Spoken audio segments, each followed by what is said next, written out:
আউযু বিল্লাহি মিনাশ শাইতানির রাজিম বিসমিল্লাহির রহমানির রহিম রব্বিশরাহ লি সাদরি ওয়াইসির লি আমরি ওয়াহলুল উকদাতাম মিন লিসানি ইয়াফকাহু কওলি। পবিত্র শুক্রবারের দিনে রাসূল সাল্লাল্লাহু আলাইহি ওয়াসাল্লামের কয়েকটি হাদিস নিয়ে আলোচনা করব ইনশাআল্লাহ। একটি হাদিসে এসেছে, ইব্রাহিম রাদিয়াল্লাহু আনহু বললেন, আব্দুর রহমান ইবনে আউফ রাদিয়াল্লাহু তাআলা আনহু একসময় রোজা পালন করলেন। তার জন্য খাবার নিয়ে আসা হলো। তখন তিনি বললেন, মুসাব ইবনে উমাইর রাদিয়াল্লাহু তাআলা আনহু শহীদ হলেন, তিনি আমার চেয়ে অনেক উত্তম ছিলেন। তখন তার কাফনের জন্য একটি চাদর ব্যতীত অন্য কিছুই পাওয়া গেল না।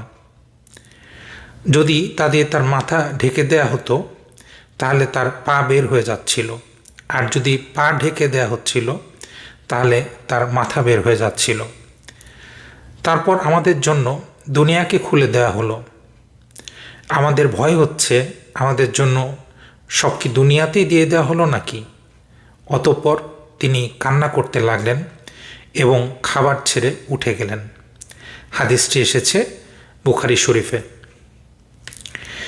এই হাদিসে রাসূল সাল্লাল্লাহু আলাইহি ওয়াসাল্লামের একজন সাহাবার কথা বর্ণনা করা হয়েছে। তার নাম আব্দুর রহমান ইবনে আউফ রাদিয়াল্লাহু তাআলা আনহু।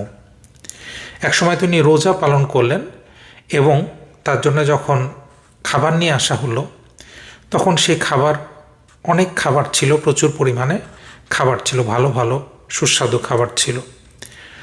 তখন ওই খাবার দেখে তিনি তার আরেকজন সঙ্গী, যিনি যুদ্ধে নিহত হয়েছিলেন, সেই সঙ্গী, তার নাম ছিল মুসাইব ইবনে উমাইর রাদিয়াল্লাহু তাআলা আনহু, তার কথা স্মরণ করলেন। তখন ইসলামের প্রথম যুগ ছিল এবং সাহাবারা অত্যন্ত দরিদ্র ছিল এবং মুসলিম জাতি অত্যন্ত দরিদ্র ছিল। তাদের এত টাকা পয়সা ছিল না যে তাদের সাহাবীদের ভালোভাবে দাফন কাফন করতে পারে। এই কারণে যখন তারা শহীদ মুসাব ইবনে উমাইর দাফন করতে চাইল তখন দেখা গেল তার জন্য যে চাদরটা আছে সে চাদরটা দিয়ে যখন তাকে ঢেকে দেওয়া হচ্ছিল তখন তার মাথা ঢাকতে গেলে তার পা বের হয়ে যাচ্ছিল, পা ঢাকতে গেলে মাথা বের হয়ে যাচ্ছিল। অর্থাৎ চাদরটা তার শরীরের সাইজের ছিল না, অনেক ছোট সাইজের ছিল এবং সেই চাদরটাতেই জড়িয়ে কোনো রকমভাবে তাকে কবর দেওয়া হয়। এতটা দুরবস্থা ছিল মুসলিম জাতির, কিন্তু সেই অবস্থাতেই তারা একের পর এক যুদ্ধ জয় করছিল। অতঃপর এক সময় ইসলামের বিজয় হতে থাকে চারিদিকে, মুসলমানরা একের পর এক বিজয় অর্জন করতে থাকে, একের পর এক দেশ মুসলমানদের কর্তৃত্বে চলে আসতে থাকে এবং প্রচুর সম্পদ সেখান থেকে মুসলমানদের আয়ত্তে চলে আসে। এবং এই কারণে দেখা যায় যে পরবর্তীকালে অবস্থার পরিবর্তন হয়ে যায়। এই কারণে যখন এই সাহাবার কাছে খাবার নিয়ে আসা হলো এবং এই খাবার প্রচুর পরিমাণে খাবার ছিল এবং সেটা অত্যন্ত সুস্বাদু খাবার ছিল, যেটা রাসূল সাল্লাল্লাহু আলাইহি ওয়াসাল্লামের সময় কিন্তু অ্যাভেলেবল ছিল না। তখন তিনি চিন্তা করলেন যে তাহলে আমরা যে এত সম্পদ, এত খাবার, এত কিছু আমরা পাচ্ছি, তাহলে কি আল্লাহ তাআলা আমাদেরকে দুনিয়াতেই সব কিছু দিয়ে দিচ্ছেন? তাহলে এখান থেকে আমাদের বোঝার বিষয় হলো যে এই সাহাবীরা আখিরাত সম্পর্কে কতটা চিন্তিত থাকতেন সব সময়। যদি তাদের কাছে কোনো ভালো জিনিস আসতো, তাদের কাছে টাকা পয়সা যদি বেশি আসতো, তাহলে তারা আখিরাতের ভয় করতেন যে এই টাকা পয়সা আমাদেরকে তাহলে কি দুনিয়াতেই দেওয়া হলো, তাহলে কি আমরা আখিরাতে কিছুই পাবো না। যদিও তারা রাসূল সাল্লাল্লাহু আলাইহি ওয়াসাল্লামের সঙ্গী ছিলেন, তারা বেহেশতি, তারপরেও তারা এরকম চিন্তা করতেন। অথচ বর্তমানে আমাদের দিকে তাকালে আমরা দেখি এই মুসলিম জাতি আমরা আরাম আয়েশে ডুবে আছি। আমাদের হাতে এখন প্রচুর টাকা, আমাদের হাতে প্রচুর সম্পদ, আমাদের আরও সম্পদ চাই, কিন্তু আমরা আখিরাতের কথা ভুলে গেছি।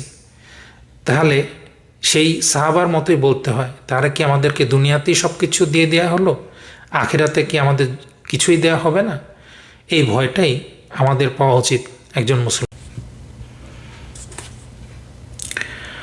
আমর ইবনে আউফ রাদিয়াল্লাহু তাআলা আনহু বলেন, রাসূলুল্লাহ সাল্লাল্লাহু আলাইহি ওয়াসাল্লাম আবু উবাইদা ইবনে জাররাহ রাদিয়াল্লাহু তাআলা আনহুকে জিজিয়া কর নিয়ে আসার জন্য বাহরাইনে পাঠালেন। তিনি বাহরাইন থেকে কিছু সম্পদ নিয়ে আসলেন। আনসারি সাহাবিগণ তার আসার খবর পেলেন, সুতরাং তারা ফজরের নামাজে রাসূলুল্লাহ সাল্লাল্লাহু আলাইহি ওয়াসাল্লামের সাথে মিলিত হলেন। যখন রাসূলুল্লাহ সাল্লাল্লাহু আলাইহি ওয়াসাল্লাম নামাজ শেষে ফিরে বসলেন, তখন তারা তার সামনে উপস্থিত হলো। তিনি তাদেরকে দেখে মুচকি হাসলেন, বললেন, আমার মনে হয় তোমরা আবু উবাইদা কর্তৃক বাহরাইন থেকে কিছু মাল নিয়ে আসার খবর শুনেছ। তারা বললেন, হ্যাঁ। তারপর তিনি বললেন, তোমরা সুসংবাদ গ্রহণ করো এবং তোমাদের খুশি মতো আশা করো। আল্লাহর শপথ, আমি তোমাদের জন্য দারিদ্র্যের ভয় করছি না, বরং আমার ভয় হলো তোমাদের জন্য দুনিয়া খুলে দেওয়ার হবে। সুতরাং তোমরা দুনিয়ায় পূর্বের মানুষের মতো প্রতিযোগিতায় লিপ্ত হবে, ফলে তাদের মতো তোমাদেরকেও ধ্বংস করা হবে। হাদিসটি এসেছে বুখারী শরীফে। এই হাদিসটিও আগের হাদিসের মতো, যেখানে রাসূল সাল্লাল্লাহু আলাইহি ওয়াসাল্লাম তার একজন সাহাবাকে পাঠালেন বাহরাইনে থেকে জিজিয়া কর নিয়ে আসার জন্য, এবং সে যখন এই কর নিয়ে আসলো, তখন এই কর থেকে মদিনার যে আনসারি সাহাবিগণ ছিল তারা কিছু অর্থ লাভের আশায় তারা রাসূল সাল্লাল্লাহু আলাইহি ওয়াসাল্লামের সাথে মিলিত হলো, এবং রাসূল সাল্লাল্লাহু আলাইহি ওয়াসাল্লাম তাদের উদ্দেশ্য বুঝতে পারলেন।